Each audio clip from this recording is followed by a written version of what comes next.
Hello, I'm Alex Jones, host of InfoWars Nightly News, and I'm also a documentary filmmaker. And I've been doing a lot of research concerning preparedness because my listeners have been asking me my opinion on it because it's one of the hottest phenomenons in society right now. And that's for good reason. There is a social conscience or social instinct that all is not well in the state of the United States or the world. We see incredible degeneration in our economy thanks to the globalists. We see crime increasing, our prisons filled. We have 90% of the population living in urban areas and are almost completely unself-sufficient.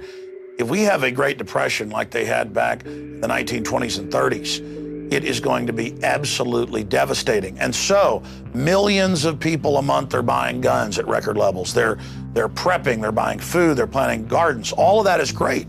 But an area I don't really hear discussed, or if I do, it's done in a very thin surface way, is location. Now, I've known enough to move outside Austin, Texas, where I broadcast my radio show.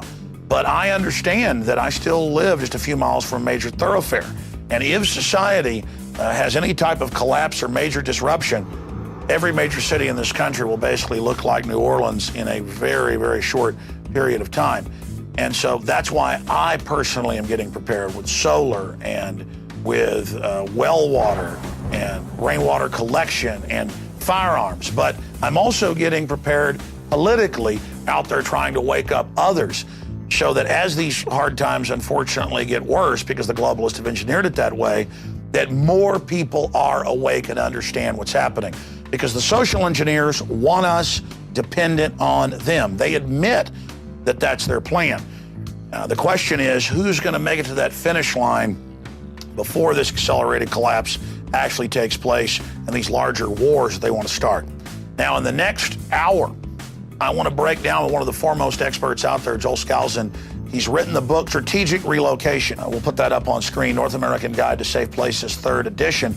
But I wanted to have a visual guide to the book with the author walking us through this. Now, Joel, of course, his famous uncle wrote The Naked Communist, exposing that powerful elites were funding communism. Joel himself is an author, and he is the editor of the acclaimed World Affairs Brief, that breaks down things on a daily and weekly basis. He was also a Marine Corps fighter pilot who made carrier landings at night. We were talking about that before we started taping here today. Maybe at the end, he'll talk a bit about that, staring death in the eye, as we all do in one way or another.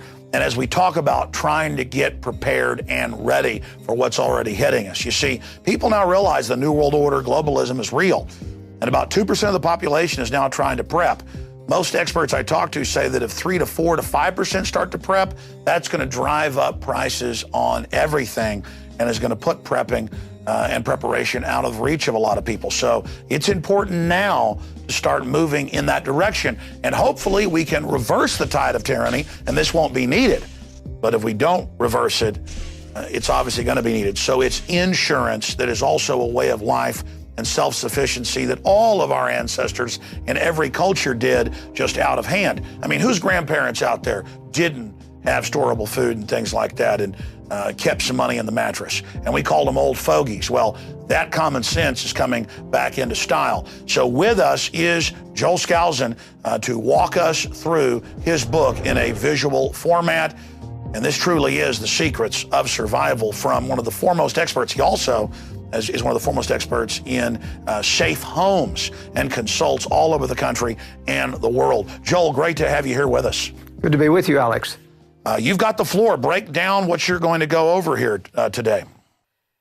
I got this background on strategic relocation. My original expertise was in high security architecture. I was one of the pioneers in the field, wrote the book, The Secure Home. It's been in print now for 30 years. And it's the Bible of that genre of building. But as I did so and designed and worked with people to help them build homes all over the country and even in some in Central America, I unknowingly became a judge of what was a safe location and what wasn't a safe location. And so about 2 years before Y2K hit, I wrote the book Strategic Relocation, the 1st edition. It's been a long gestation since there. The book has been selling steadily since 1998. But since this new third edition came out, it has all new color maps of every state in the Union, provinces of Canada, all of the regional threats, charts galore. It's the analysis in this book, as well as the graphics, that leads people through a complete understanding of every state, helps them walk through the decision process. Because frankly, this is not easy. It's not easy because very few people can go and leave their jobs and go out into rural areas where there's safety. In other words, security financially is the antithesis of security in terms of location, because the safest locations are where there's very few people, very rural, and that's the opposite of what you need to have jobs. But what happened in Y2K, I was one of the advisors to Gary North when he was really pushing Y2K, and the world owes a great debt of gratitude to Gary for warning about Y2K. In fact, the establishment laughs at him now, but they took his warning, they fixed most of the problems, and didn't give him credit for the fact that he goaded them into it. But there were a lot of people in Y2K that said the end of the world is coming, I'm bailing out of society, going out to rural, they bought a lot of survival equipment, generators, food storage, et cetera. And when it didn't happen, it did happen. There was about 5 major events that the media covered up. But really, the infrastructure stayed together. And about a year later, I started to get calls from people saying, Joel, I hear you do consulting and strategic relocation. I'm out here in Podunksville, and I've run out of money. Self-sufficiency turned out to be a lot more expensive than I thought. What do I do? And I said, I hate to say this, but you got to go back into society. You got to reestablish your financial lifeline. And then you got to do this all over again properly, carefully, using contingency planning rather than just bailing out. Now, there are some people who can live anywhere, who can live off of a computer and who can go anywhere they want, live in a rural community. But even them, and I was one of those that did that myself, I took an airplane and I flew all around the country and I picked out the most idyllic spot in Oregon, the Hood River Valley, moved my whole family there. And then it came time, we had homeschooled them all, it came time to college, and I realized there's no way to give these guys a college education in Ruralsville. And I actually had to move the family back to another safe location that was near a metropolitan area so that I could provide education. So you see, even for a survival expert like myself, it isn't a clear-cut, easy choice. You have compromises that every location has. But the first process I like to take people through, which I'd like to do in this interview, is how to engage in strategic thinking. Most people, and I can't blame them, we're victims of the world that we live in, but we live in a world of illusions. Now, those illusions of prosperity have somewhat broken since 2008. But in fact, people still think that things are pretty good. Restaurants are full, the movie houses are full, people are still spending money. We have kind of a segmented selective recession, selective depression. There are people who are out of work, who are really hurting, who can't raise their money or their income to match inflation. And there's those people that are on the receiving end of inflation, 2 or 3 steps down from the government putting money out. But they live under the illusion of prosperity, that these things are coming back. Every night on the nightly news, as you know, the business people are always hyping recovery. It's just around the corner. They've been doing that for 2 years now. Still not here. But in fact, there are signs of an inflationary recovery starting. And it's a combination of a couple of things. One, we have sat for 3 or 4 years not inflating, not going into deeper debt, at least in terms of the consumers, and that's been healing the economy slowly. It's been getting people used to what I call the real economy. That is not based upon consumer debt completely. It's based upon people's disposable income. And at the same point, we have had consolidation of bad properties, bad values. These things are being liquidated through foreclosures, and all of that's healthy. All of that should occur. And in fact, the economy would heal if they wouldn't try to pump more money into it, recover. But I suspect, my analysis is that we're going to see one more bubble that they're going to create. And it's limited. It can't get as high as the previous bubble because we're facing what's called stagflation. The only tool in the toolkit for the globalist, for the Fed, is inflation. But they're limited because if they go much over 10% inflation, they start to strangle the people who can't adjust their income. And as that economy and the deflationary effects take over, it balances out the inflation and keeps inflation from getting to hyperinflation. To get to hyperinflation, and that's one of the biggest misnomers in our society, is that there's going to be hyperinflation. You really have to have two things. You have to have a fairly modest supply of money that you can double and triple fairly rapidly. We're well beyond that. Got a base in dollars worldwide of anywhere between $200 and $300 trillion. It's not very easy, even for the Fed at $10 trillion a year, to double or triple the money supply. Second thing is you've got to have an automatic injection mechanism where government increases everybody's income so that they accommodate inflation. That's what happened in Germany. They started taking over the payment of wages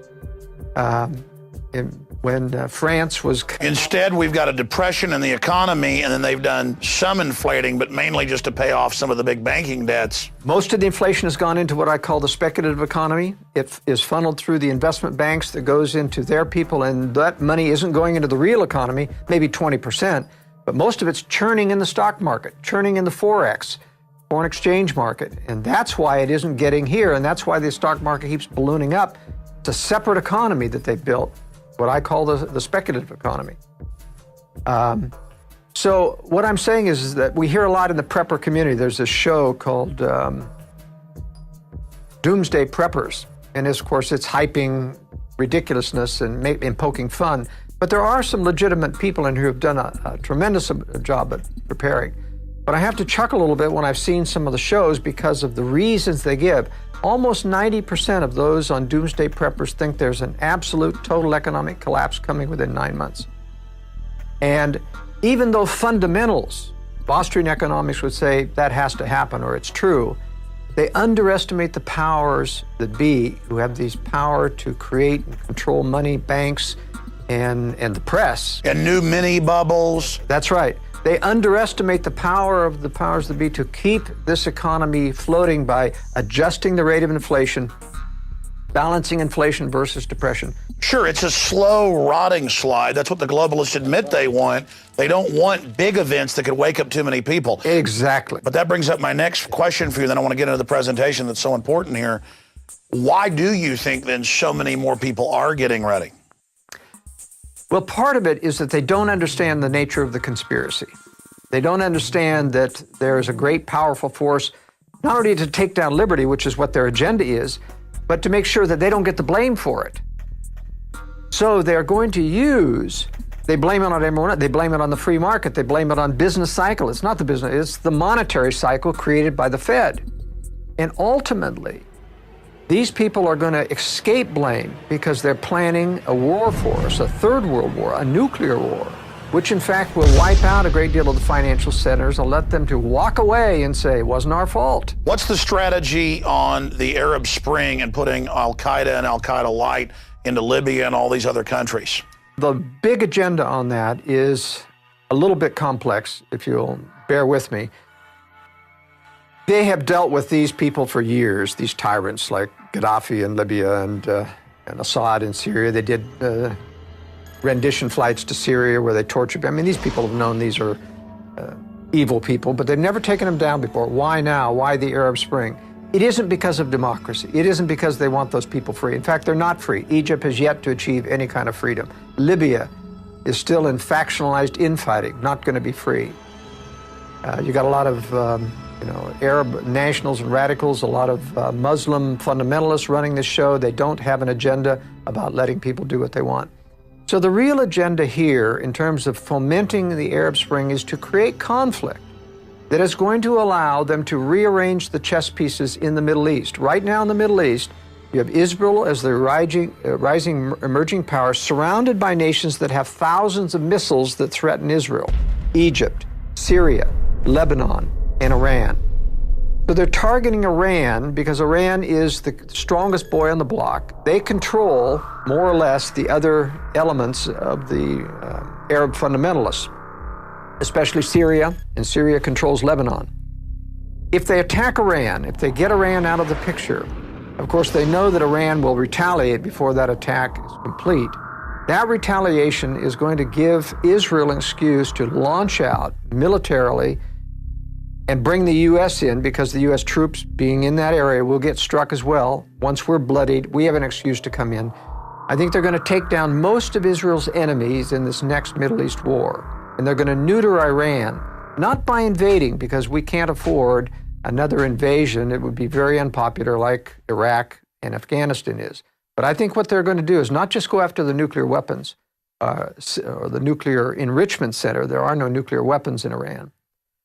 But they're going to use the same excuse to take out all the military infrastructure and take out a lot of the civilian infrastructure, bring Iran to a third world country, right now a second world country, and neuter it, get it out of the way so that it's not a problem. I think, in fact, they're going to take Syria down before then, only because if Iran retaliated, Syria will also retaliate. It has the most weapons nearest to Israel. Israel would take a tremendous hit. Their Arrow anti-missile system is not capable of stopping the thousands of missiles that Syria can put out there, combined with those in Lebanon. And if Egypt joins the ranks as well, it could be really devastating for Israel. So I think they're going to take Syria out before. That's why they're engendering all of this foreign invasion of supporting the rebels, and why they don't give Assad credit for anything, including a ceasefire. They continue to exacerbate that ceasefire, as you've reported on your news very, very well. And so getting the Middle East out of the way is just a prelude towards the larger war they want to start. But it's part and parcel of the larger war, because part of that is you've got to build, Russia and China, who are going to prosecute this war against the West, need to have an excuse so they don't look like aggressors. That excuse is being handed to them by our globalist leaders, by this intervention. The underlying cause of all of the intervention is the desire to give the West the reputation of the bully of the world. And that's what they did in the Slavic countries. That's why in Serbia, in the attack, they went after civilian infrastructure to create hatred against Americans. Americans were popular in Russia and in Serbia and other, until they went after civilian infrastructure, bombed bridges and power plants and television stations, not just military targets. Israel did that same thing in the last invasion of Lebanon. They went after civilian infrastructure. No need to do that except to antagonize the population. And you say, why would anyone want to antagonize? People have to understand that there's systematic evil in the world. This isn't just one bad guy looking after his personal interests. This is systematic evil that thinks in strategic ways. We have to learn to think strategically. It's a three-level chess, and it's a stratagem, a deceptive stratagem. That's right. And the stratagem is, we're going to antagonize the world. It hands Russia and China the excuse to say, we went to war with the West so that we could stop the bully of the world, and the world will applaud. Just as most of the world applauded when Bush, got out of. That's why we learned it was really the CIA that leaked out the Abu Ghraib photos, who'd actually ordered it. That's exactly right. I mean, all of it is systematic, and then put America's name on the globalist agenda. Incredible. You're watching the film presentation of Strategic Relocation with Joel Skousenom and myself, Alex Jones. We're going to go right back to it here in a moment at prisonplanet.tv. But I want to encourage all of the viewers out there to think about what's just happened in the last week and a half. And of course, we're talking about Hurricane Sandy and now the election. This society is incredibly complex, and when anything gets disrupted by an election or by a storm, society degenerates very, very quickly. And that's why it's important that even if you're going to live in a big city, to know the escape routes that aren't going to be used like the major thoroughfares that are going to turn into death traps, major highways and things like that. And to know about different regions of the country that are statistically safer if things ever get so bad that you decide to emergency relocate. It's about thinking about our surroundings and being aware. And this is a process that I've gotten deeper into as this New World Order engineered collapse accelerates. That's why it's important for everyone watching this video presentation to get the DVD at InfoWarsStore.com. When you do that, you're not only supporting our operation and what we're doing fighting the globalist, more importantly, you're getting a hard copy of the film with the expanded extras in a higher res quality so that you can also show it to your friends and family. There's also, of course, the internet kill switch they're designing more and more systems to delete videos off the web, so it's important to have a hard copy as well. But not just a hard copy of the film. The book Strategic Relocation, 3rd edition, that is brand spanking new, has hundreds of color maps and details those escape routes, goes over a list of countries and politically how safe they are or how dangerous they are, and the different attributes and problems associated with it. It gets into so many different angles that we also cover in the film that's coming up here. But again, it is so important for those of us that are aware of what's happening in this world to get even more prepared, and then to teach others how to be prepared. Because the globalists do not want you being prepared. They want you dependent so they can control you. This is what Stalin did with the kulaks in areas of Eastern Europe when they took over, cutting off the infrastructure and making them starve to death in Ukraine and other areas. This is what Mao did with the Cultural Revolution and the Great Leap Forward from 1949 and on. This is what Hitler did to occupied areas. This is about consolidation, because the name of the game is control. So we have the film Strategic Relocation. We have the book Strategic Relocation that everybody should keep in their car for just the road maps alone. And there is Joel Skousenom's book, The Secure Home. We have all of these publications discounted with free citizen rule books with every order at InfoWarsStore.com. This is a win-win-win-win. You support our operations to get the news and the truth out when you buy books and videos and t-shirts and things from us at InfoWarsStore.com. You get hard copies of this key information to educate and inform yourself to a higher level, to then force multiply that to your friends, your family, your neighbors, your community. And I'll assure you, even if you're a Special Forces veteran, you will learn something from these books. Even if you are a woodsman or a huntsman, you will learn something from this information.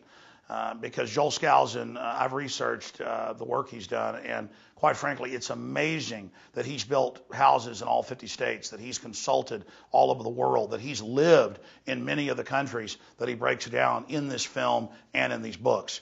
We're going to go back to the documentary right now, but again, please think about going over to InfoWarsStore.com or InfoWarsShop.com and securing copies of the books and the film so that you have hard copies in your library and support our operations. We take you back now to Strategic Relocation. Well, Joel, I interrupted you and segued off in the Middle East, but get back into the point that you were trying to make previously. Well, all of these strategic antagonisms around the world is meant to set the United States, set the West up, and that's why NATO's involved in this, so that Western Europe is as guilty in the eyes of the world as the West, as the antagonists, the bullies of the world. Ron Paul is absolutely right. They hate us not because of our freedoms. They hate us because we're in those countries, occupying those countries, and worse, our CIA is undermining leaders, changing leadership, getting dirt on leaders so that they can manipulate world leaders to follow the globalist agenda. And all of this is going to eventually end up very bad for the United States. We're going to have a nuclear preemptive strike against this country. The leaders want it. They're preparing for it. They're covering for it. They aren't telling the American people that Russia is building a tremendous nuclear arsenal, even as we continue to disarm, even as they do not disarm, even while we disarm, and we don't tell the American people that we know that they're not disarming. I mean, this is a tremendous charade, an evil charade. Our Western counterparts even took part in promulgating the phony fall of the Soviet Union. They knew that this was a fraud. They knew that the communists were simply going underground, that these were puppets like Yeltsin and Putin who still worked for the communist hierarchy. They knew, as anyone who in Moscow knows, you still hear the words, the party tells you to do this, the party says this. And they never even took the red stars off the tanks. They marched on May Day, recently, and break down for people then before we get into preparedness, because this is important just briefly, the different factions you see, because I look at your theory and your idea that they're planning to let the United States be attacked and then basically rise up this new, global order to, counter it. And it's not about freedom. It's all about this hegemonic control. But I see the underground bases. I see the giving away of the Panama Canal. I see the destroying of infrastructure while building an underground infrastructure, and not just physically underground, but a shadow government system. There's instant, evidence everywhere that the elite is, building up towards the type of thing you're talking about. There is evidence. For example, when I was designing and helping to build and oversee high security homes around the nation, I would find contractors who would say that he's former CIA, he's former Treasury, and they're all building bunkers under the house. So they know that something big is coming. They're not building those bunkers, and the U.S. isn't building huge underground bases and bunkers because of some terrorist threat. They know that a massive nuclear attack is coming. They want that attack to come. But there are secret weapon systems. In fact, it's kept Russia and China for years from attacking the United States. They're afraid of what they don't know about. That's why their espionage is at full fever pitch in the United States, because they're trying to find out what they're really going to face if they attack the United States. And the United States is bending over backwards to appear weak, to give concessions. And you hear some of these eavesdropping conversations about the Russians. Can't understand those Americans. They seem so stupid. They seem like, so we're so easy to infiltrate. They don't realize, though, that our own government is laughing themselves, saying, they think that because they're only infiltrating one level. They're infiltrating really the stage-managed circus. And we don't capture and we don't arrest their spies because we want to make them feel comfortable that we're vulnerable, that we're easy to infiltrate. But in fact, there are sections that can't be easily infiltrated, and those are not being prepared to save America. They're being prepared only to bring out those secret weapons to prosecute World War III after we've been attacked, after we've been devastated. Because it's very simple. If the American military is intact, the Americans are going to rise up and say, go get those guys, let's prosecute this war and use our own troops to do it. But if our troops are decimated, then we come out and we say, what can we do? And our globalist leaders say, oh yes, we're no longer a military power. Our only salvation is join together with all the remaining nations, form a new United Nations, probably called the League of Democracies or something. And we'll make this militarized, and as a world organization, we'll go after Russia and China. Well, Henry Kissinger has said things like that. He said, faced with a big enough crisis, America will accept UN troops in Los Angeles. Yeah. And several of the globalists over the years have made these things that we have to get globalism by stealth. We have to fool people into accepting it. This is going to be the mother of all terrorist attacks. It's going to make 9/11, a government operation from beginning to end, look like a picnic. And they engineered, on record in hindsight, World War I to get League of Nations. That's right. World War II, engineered, financed, enemies built up to try to get it. And then they're going to use World War III. I mean, that's their plan. That's their program. That's what they do. That's right. So strategic relocation is a systematic way to think strategically in the future about how do I safeguard? And it isn't a doomsday scenario necessarily. I'm saying this is insurance, just like you said. You've got to be prepared while we fight to retain our liberty, while we fight to expose globalism. We have to realize we're talking about a very powerful combination of power, very powerful. They own establishment media. They own about 75% of congressmen. They have dirt on them. They can control them. They own almost all the judges at the appellate and higher level, even the so-called conservative ones, they have dirt on. Now, they don't control them on every decision lest it become obvious, but they can turn the screws when they need to, like when it comes up to exposing or ruling appropriately on Obama's lack of citizenship. That is never going to see the light of day. Why are they openly marching in with the chairman of the Joint Chiefs and the Secretary of Defense and telling Congress the UN gives us orders now? Obama writes letters saying, I take orders from the UN. He became the first president to sit on the National Security Council, violating Article 1, Section 9. Why are they being so naked in all of this right now, in your view? Well, it's naked to those of us who look at this, but if you look at what it looks like from the press, it's just a mention here and there, and they don't give it emphasis. If someone in Congress to really get up and say, this is a violation of the Constitution, there is no power, as Ron Paul has repeated, there is no power to take orders from NATO or the United Nations. They have no authority over everything. And if the press gave that, you can mention something once and it means nothing to the American people. It has to become a drumbeat, and they don't make it a drumbeat. They may mention it once, but people don't get upset unless the media focuses on it. So what to you and I may be obvious is not obvious to the American people. Nevertheless, it is slowly accustoming all of your pundits, all of your people who are not dyed in the world co-conspirators, but yes men going along trying to improve their careers by saying yes to the establishment. Those people get these subliminal messages. No, exactly. What happens is while they simultaneously make fun of us that are awake and actually read what the globalists say, they've gone in just the last 10 years from going, you're a kook, no world government or globalism exists, to you're a kook because you don't like the New World Order and globalism. And I'm like, well, wait a minute, you said it didn't exist. Well, now I'm bad because I don't want to embrace it. And so they're like, okay, the UN does tell us what to do. You know, what's the big deal? But it's benevolent. That's their message now. This isn't harmful. This is good for humanity, good for the environment. What they don't realize, and you know, the hotel I'm staying at has this big card on it, we believe in sustainable development. Have you got a clue that it's not about, I mean, who could be against sustainable development per se, but it's about the control agenda that's underneath sustainable development. It means they set the agenda. That's right. It means they control what and decide what's sustainable. And when you decide, when you find out and wake up someday what that decision means, no gasoline, no electricity at reasonable prices, then you're not going to like sustainable, or at least their version of sustainable development. And they admit it's sustainable, Maurice Strong and others say, is about controlling people. It's not about actually helping the environment or empowering people. It's about total control. Give us an overview now. Let's launch into it of what you're going to be covering here.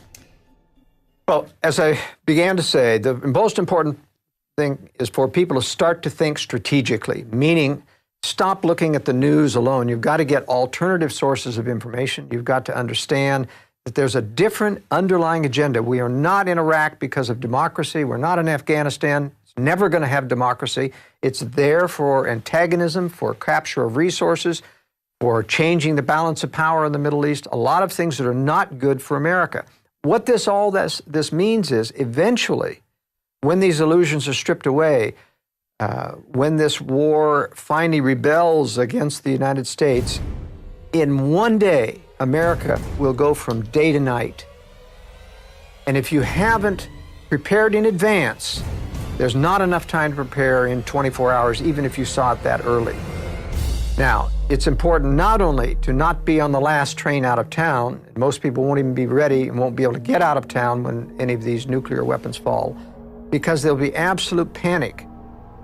There's going to be instant social unrest because nobody is prepared. FEMA can't even hope to handle a national crisis of this emergency any more than they could handle Katrina. Don't even think about getting on the freeways. They'll be instantly clogged. You have to have either got out of town sooner or be prepared to hunker. But that would happen 2 or 3 months into a serious collapse depression. I mean, if you go back as I introed, and I know you're going to talk about threats later, but if 90% of people were on the farm in the Great Depression and most of them self-sufficient, and now right at 90% are in the cities, and half of the 10% that are on a farm are self-sufficient, 5% self-sufficient versus 90% or close to it. And I was reading that 7 million people died of starvation or complications from malnutrition in the decade of the Great Depression. I mean, my God, if there was a true collapse depression, wouldn't need a nuclear attack on the U.S. It's true, but the reason they need a nuclear attack is that a depression wouldn't foment a globalist agenda. Whereas if you destroy a nation militarily and you feel threatened, then it's much easier for someone to say the solution is a globalist combination of power to counter this evil power of Russia and China. Basically, you attack and kill the old republic, pose as the savior, America runs into the arms of the New World Order. That's right, and that doesn't happen with an economic collapse. And besides, if you have an economic collapse before war, they get the blame. They don't want the blame. And you're thinking strategically how the globalists operate. What you've said does fit in to the stratagem that I see them carrying out. But talking about it, if 50 million people saw this video, that might stop them. It might.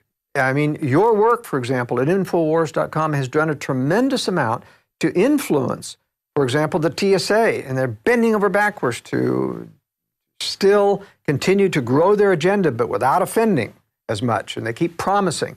They are afraid of the backlash that comes from knowledge, and that's part of the reason for my writing the book and part of the reason for going out on the limb talking about issues that are sensitive, like conspiracy against liberty, about nuclear war, things that nobody in the mainstream, there's only 2 or 3 of us analysts in the United States that are openly warning that there's going to be a nuclear war with Russia and China. And we have access, the government has twice as much information as we do, and they're absolutely silent. In fact, I've had intelligence people from the Defense Intelligence Agency tell me we have orders never to criticize Russia or to reveal anything we know about Russia. And why would you do that? You weren't trying to cover for a nation. If they're supposedly down and out and our friends and our allies, why would you need to cover? Meanwhile, Putin's constantly bragging about the new hypersonic Tupolev that can dodge everything and rolling out new jets. And the Chinese president said prepare for war with the U.S. just 3 months ago.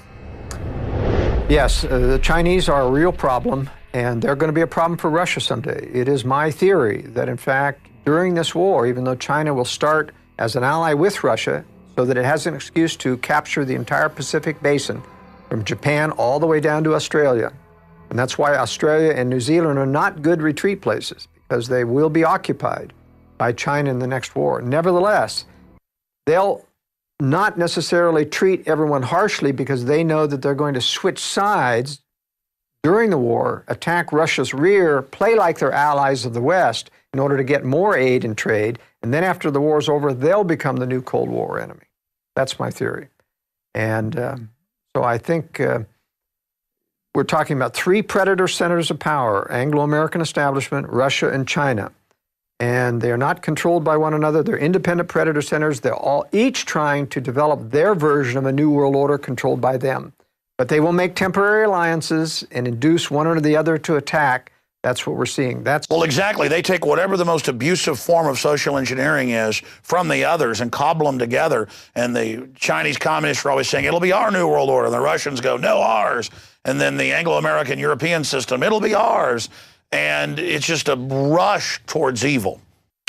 Now, going back to strategic relocation, the major threat that we're going to face, and this is I take a great deal of time in the book talking about threats, because part of thinking strategically is understanding what the realistic threats are. And I'm not just talking about tornadoes and earthquakes or tidal waves. I'm talking about the longer-term threats that come mostly from what you correctly surmised is the movement of people into population centers, the urbanization of America, which, of course, the environmentalists want everybody urban.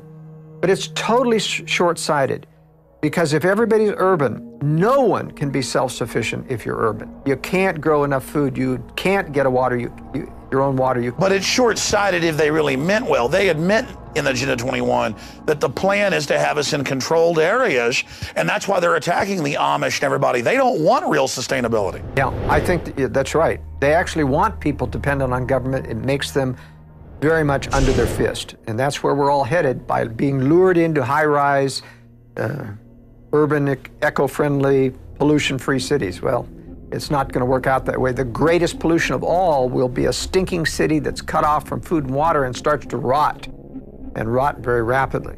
Now, you don't want to be part of a major metropolitan area when that happens. And so this is the crux of what I teach people in strategic relocation. How, because people mostly have to stay within population centers to earn a living, but how to prepare contingency planning so that you can get out into retreat areas and have the information, the forewarning signs to know how to do that. And that's really the only way to survive.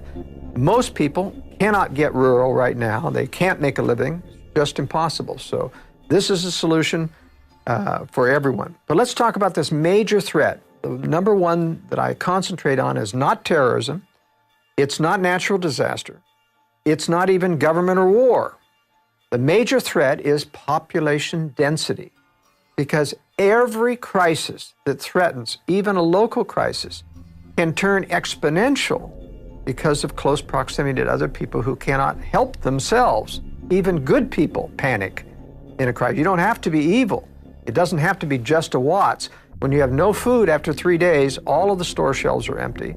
If there's no water, it's exacerbated. If there's no electricity, there's going to be no gasoline. People are limited. You won't even be able to walk out of town because of the danger of threat from people interacting with other people. So population density is the major threat. And if you have that slide, I'd like to talk about this density. It's very interesting that you see this satellite map. This is derived from nighttime lights and then converted to black and white. But if you can see the detail here, this entire half of the United States has 3 to 4 times the population density of this area here. It's dramatic when you see all of the shading. You know, you drive through the Midwest and the farms and you see little farms here and there, but every one of these pixels and things are thousands of people. Now, this is the most populous and most dense area in the entire United States, and these 3 areas on the West Coast around Seattle, Los Angeles, and San Diego are also heavily, or San Francisco and Los Angeles are heavily populated. In a crisis, any crisis in where infrastructure is cut off, these people are going to start to migrate outward. There is nothing there. There's no job to keep them. Suddenly, everybody wants to be relocated strategically. And there's a lot of people thinking about it. That's why the prepper movement is so big. A lot of people can't do anything about it. I would say, I think there's a ratio of about 10 to 1. People thinking about preparedness versus those that are actually preparing. So preparedness has increased maybe 10-fold in the past 2 years. That means there's 200-fold people who are thinking about it but aren't going to be prepared. But nevertheless, when these things start to fall out, they're going to be fleeing as fast as they can with everyone else. And so it's important to track how those people are going to leave those major cities when you make decisions about leaving, especially if you decide that you're going to move out into the periphery of these areas. You've got to be very careful to make sure that those outflows of refugees Well, that's aren't grapes coming of down your road. wrath. I mean, during the Great Depression, my grandparents, people talked about just people walking down the roads and begging, can I chop some wood for some food? They're like, we already have people chop wood, but here's a little food. But by the end of the Depression, they'd almost hunted out all the squirrels, all the deer. And my family were landowners and upper middle class, and they almost lost everything in the Great Depression. And that was just a depression that the elite engineered to consolidate power. I mean, my gosh, under Agenda 21 and all this, once the public figures out they need to get out of Dodge, it's too late. We also have the example of World War II.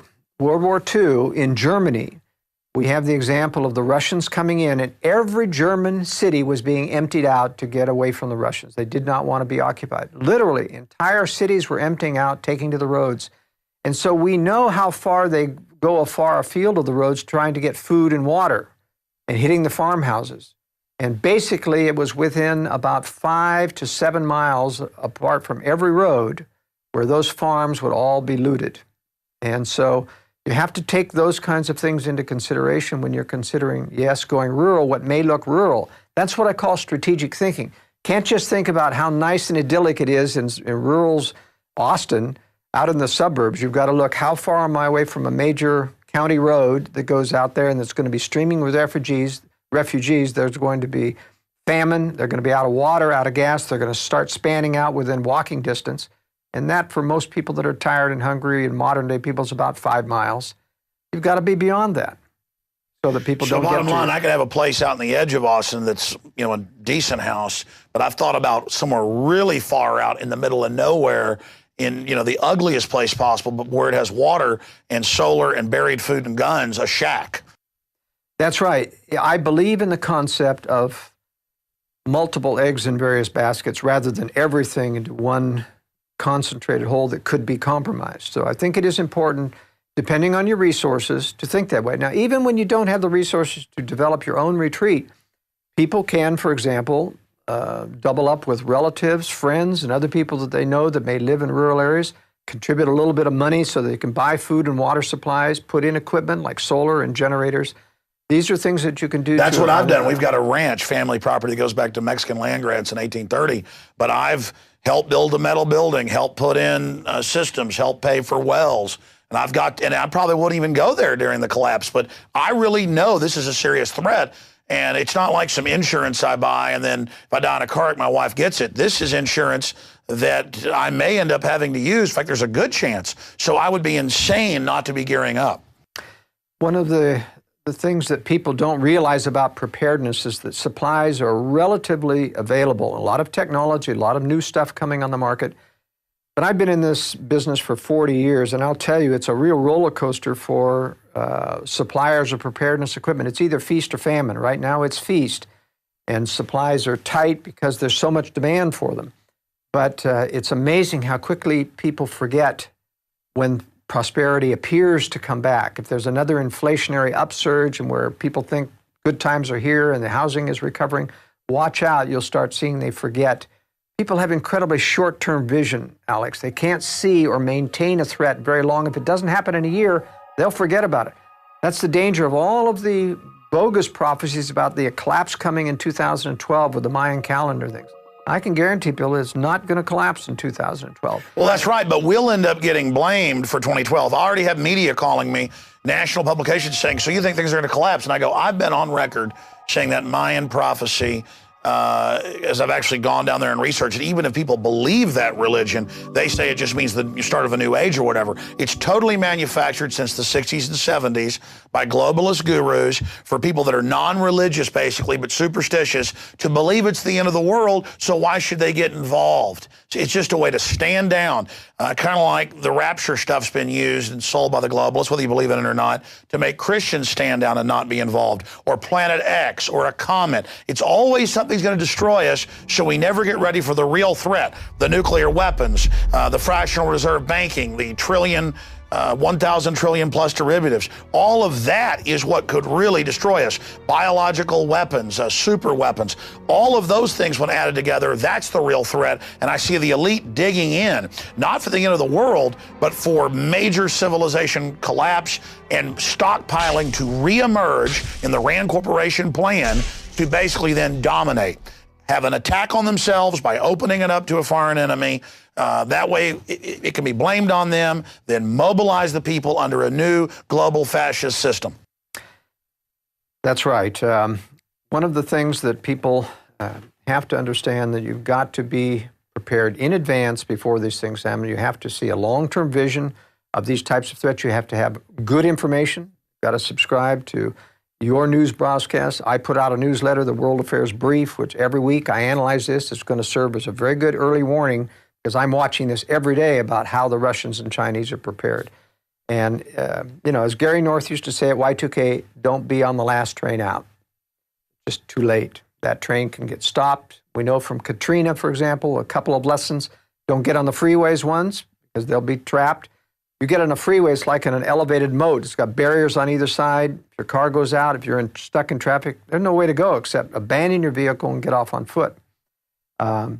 But one other thing you learn in Katrina is you don't go into the arms of the federal government. Don't go into a FEMA camp, because a FEMA refugee center becomes a concentration camp. You can't get out. They didn't let people out of the Superdome, even when it became horrible conditions. And people said, I'm better off on the outside. Could not get out. They wouldn't let them walk out on the highways. That's right. And they used that as a laboratory test. We saw the police start stealing, just total bedlam. I mean, looking at Katrina, it just proves the government can't and won't protect you. That's right. That's right. Now, there's also an agenda about cultural conflict brewing here. And that's one of the reasons why, no matter how much they talk about amnesty and how that's going to guarantee the problem, it doesn't. They know, in fact, it's a magnet. They won't close the borders. They never will seal the border. They want the cultural conflict that Europe is experiencing that comes. It's not only crime, it is the fact that you water down American cultural values, conservative political values, make sure that you can never win another election. So there's that agenda. And I have in strategic relocation several maps that talk about minority concentrations. And I don't do this because I view minorities necessarily as inferior, but because with certain cultural inflows, you have generalities you can make about the levels of crime that come from those cultural inflows and what it impacts American society. We know that there are radical people funded by globalist elements like La Raza and other organizations that want to foment social unrest and racial tension within the... So that's just a basic divide and conquer strategy. Just like you said, you don't want to run to some other country just because you can't really communicate. And again, it's part of that divide and conquer. That's right. But it is important to realize that certain areas of the country are predominated with minorities that will become culturally conflicting with your values at some point. So that's one of the dangers. Because the media is going to be programming. It's just like Trayvon Martin, where it turns out the Justice Department had people inside there that's now come out, trying to get a fight going, and they were editing the tapes together to make Zimmerman sound like he was saying bad things about black people. I mean, just incredible that the system was trying to cause some type of racial conflict. That's right, and there is that's going to happen. For example, the KKK is almost completely now staffed with agent provocateurs. They have northern accents. They're not Southerners at all anymore. If you see any of these television personalities representing the KKK, it's very clear this is not a Southerner. And you have these racial activists within the Latino community, too, that get these people out on the streets. This is not going to bode well for America, even though the person who's fluent in Spanish, I have many, many Latin American friends. I've lived in South America. I feel very comfortable with these people. I recognize, and the good Latinos recognize the coyotes, the people who are the predators, the drug dealers, the people who are giving them a bad name. And they're here in the United States and they're protected. One of my subscribers to my World Affairs Brief told me of an incident in Libby, Montana, whereby he got a Homeland Security brought in, I guess it was the police that captured a Latino drug dealer on the Indian reservation pushing. And he needed rehab and other things, and so he finally sent him on and back with a prescription to get into rehab, et cetera. He called up later one of his friends in Homeland Security about what happened to this guy, and he said, we released him. Now, he was on criminal drug charges, pushing and other things, had medical problems. They released him, and he questioned them why, and he said, we have orders to release them. So they're putting him back into society. Well, sure, that's like releasing the violent offenders, keeping nonviolent in to basically work for 25 cents an hour, displacing jobs outside. I mean, look at the big banks. Wachovia and Wells Fargo got caught laundering $378 billion in drug money over 2 years, and they got $100 and something million fine for that. So, I mean, there it is. It's just total. How does the drug trade tie into the whole globalist system? Well, there are many aspects of the drug trade, and the reason why the United States government or the dark side of the government is involved in the drug trade. One of those is to corrupt American morals. I think there's a Gramsci theory that explains why you're going to conquer a nation. If you're going to diminish the morality of a nation, you want to corrupt it through drugs. It's also a way that the dark side of government used to finance their black operations. CIA used to bring a lot of drugs in through Vietnam, whether it's body bags they were harvesting out of the Iron Triangle. In fact, former Assistant Deputy Secretary of State Richard Armitage used to run that for the CIA, that whole drug operation. And so this went to the very, very highest levels. We're now in Afghanistan harvesting a lot of the poppy crops, import, a lot of that's going to Europe. Plays into the global thing in three ways. One, corrupting American people. Two, financing black operations. And three, payoffs. They're able to control a great deal of the underworld. In Afghanistan, most of the payoffs come from drug money to all of the, when they buy off the Taliban, when they buy off the Iraqi opposition, for example, to make the war look like a success, they're using in-house drug money to do that that's harvested out of Afghanistan. Now, don't they mainly use Wall Street fronts where they just pump money and insider knowledge into companies to then use profit from the companies to fund black ops? They do that too. But then again, a lot of it now is just printed money. They've got to the point now where the money supply is so big they can print a few $1 trillion here and there. In fact, the CIA has a full set of U.S. currency printing plates. They've given a set to Moscow. They've given a set to several other governments. They're supposed to use it judiciously. But, we send suitcases with air couriers when we go into a country to bribe officials, suitcases of $100 bills. Well, it's actually pallets now. Pallets, I'm sorry, you're right. It's pallets. And that's why, that exit from Iraq going out to Kuwait, was just people with satchels full of money that they discovered. Those are the payoff money, and they're getting it out of the country in order to, make themselves oligarchs of their own variety out there in the West. Just like the oligarchs in Russia. The former communist leaders got the central bank to give them the loans to buy up the oil companies, to buy up the electric companies. The oligarchs became wealthy, moved offshore, and they still are the communists, and they're still running Putin and others. Putin met with Boris Berezovsky 5 times in his Spanish villa the year he ascended to the presidency. and then pretends that he's the enemy of Boris Berezovsky and that Berezovsky's trying to overthrow Putin. I mean, this is just political theater. And then it turns out that the Rothschilds sued the Daily Mail, saying we're not puppet masters secretly running those oligarchs who then run the sub-puppets. So it's puppet masters on top of puppet masters on top of puppet masters. And they lost the suit. And the judge said, wow, you really do run these people. I mean, that just happened a few months ago, where it turns out that the oligarchs are still in control of Russia and the Rothschilds are sitting above them. But, as I will assert, the Rothschilds don't control them. They feed money to them, they try to assist them, they try to cover for them, but they are co-predators maneuvering like this and playing like they're helping. But sure, they're always flipping allegiances. But believe me, the oligarchs are intending to strike the West. And a lot of people who think, because they believe that if the Anglo-American establishment controls the Russians, that they'll never strike. But I'll guarantee you they will strike, because they're only assisting in controlling it in an arm's length relationship.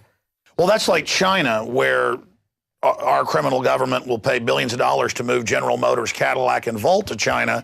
But then the Chinese president says, prepare for war with the United States. That's right, because they don't actually control the Chinese. They're trying to maneuver inside. Why did China agree to the one-child policy in exchange for aid? I mean, I guess culturally, the Chinese have believed they've got too many people, other leaders have said. Well, every globalist predator center believes in controlling population. Only Russia needs population. Everyone else is trying to destroy population, China including.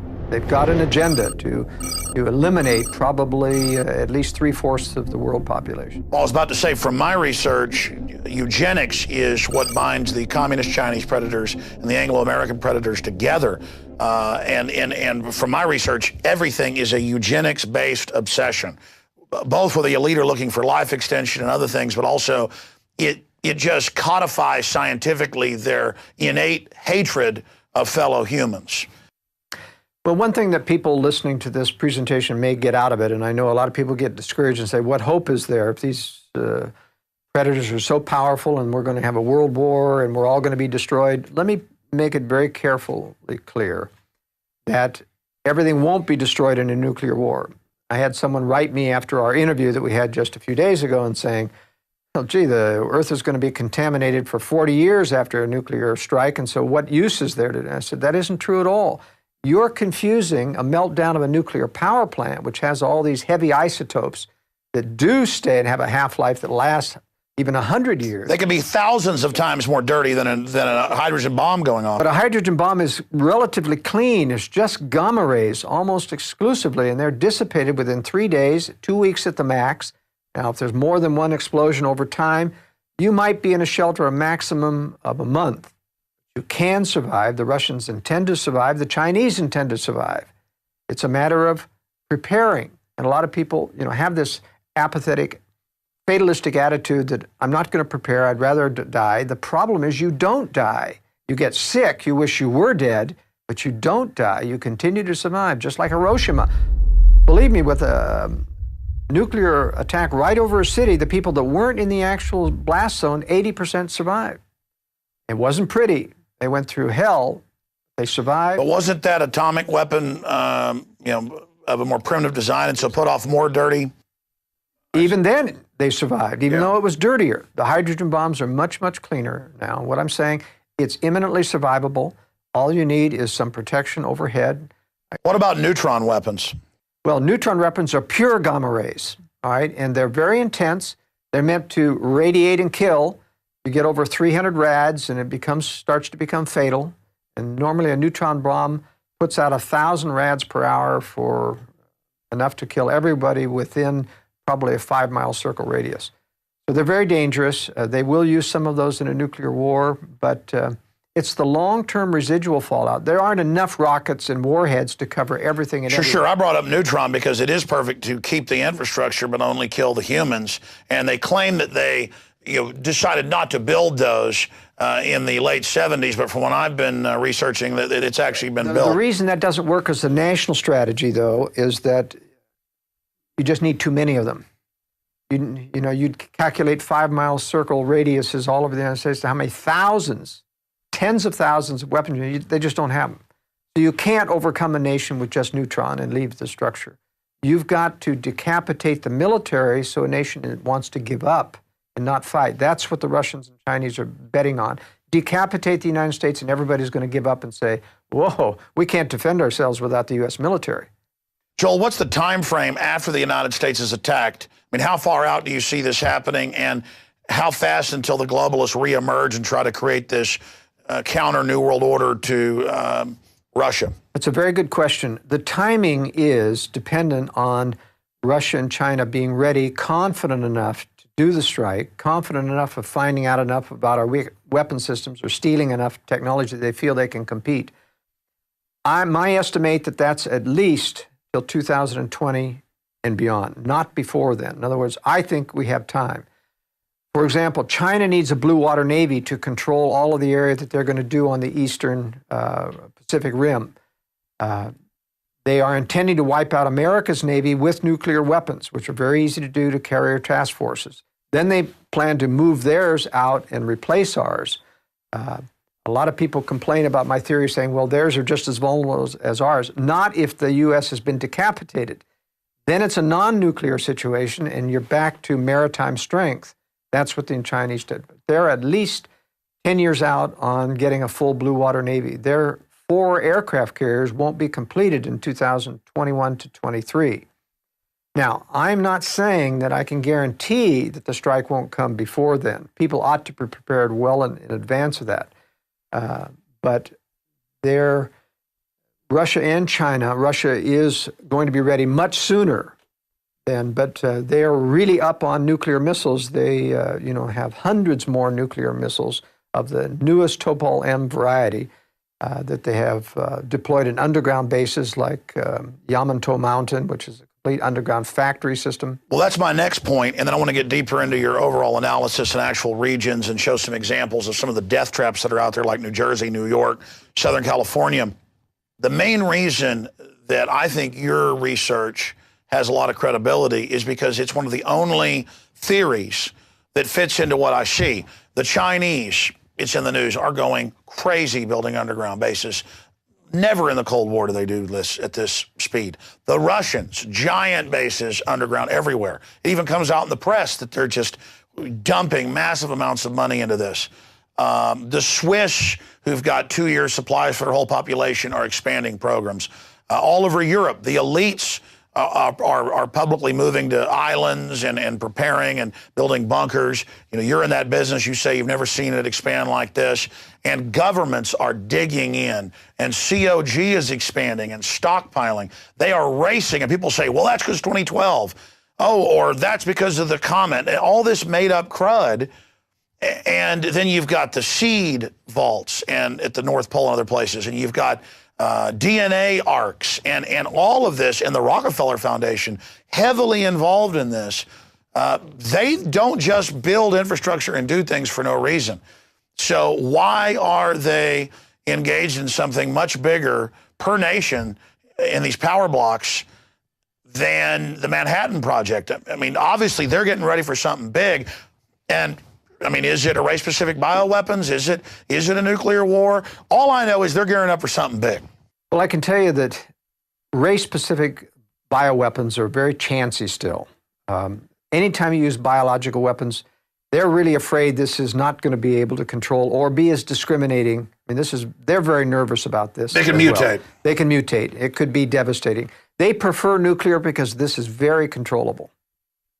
They know exactly what nuclear fallout will go, what it's doing, and how to protect against. It's relatively easy to protect against. That's what they're doing. Now, as to them preparing at a feverish pace and having been doing so soon, it's because their timetable as to when this war was supposed to be about now.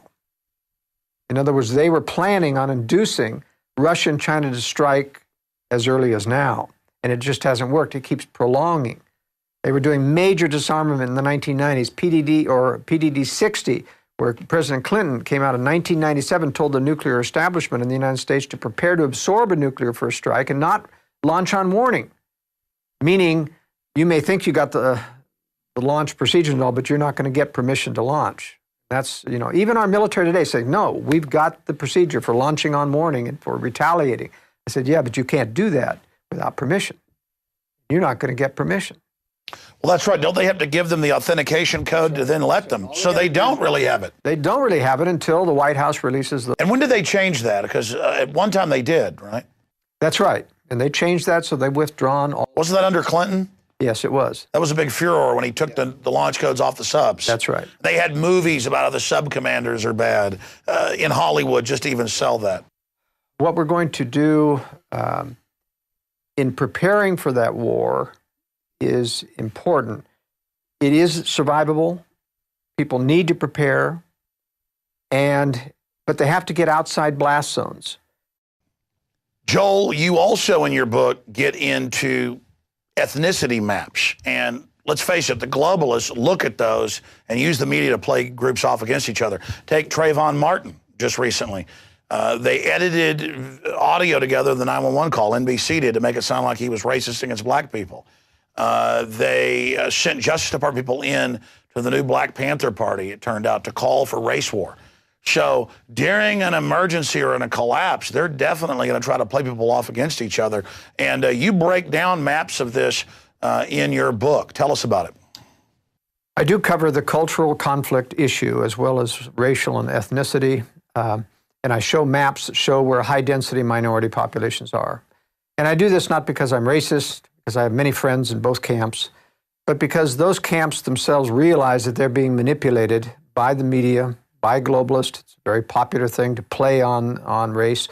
It's not so much that they will use it, in my opinion, during a crisis as much as they will use it to foment crises.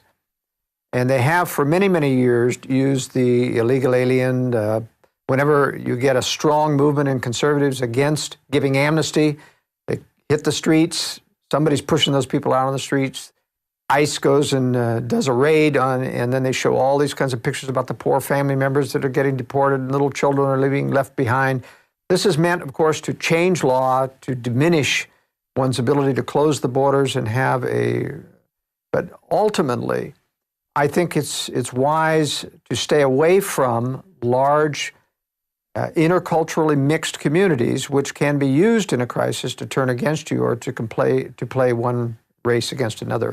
Well, that's like the gangs of New York. It was all white people, if you go back 150, 200 years ago in New York, but the big city crime syndicate was always playing different groups, Irish off against English, Polish people off against Germans. I mean, that's what the British great game is divide and conquer. I mean, it's just that simple. And I notice on your map, though, population density is also where you have those big conflagrations of different racial groups.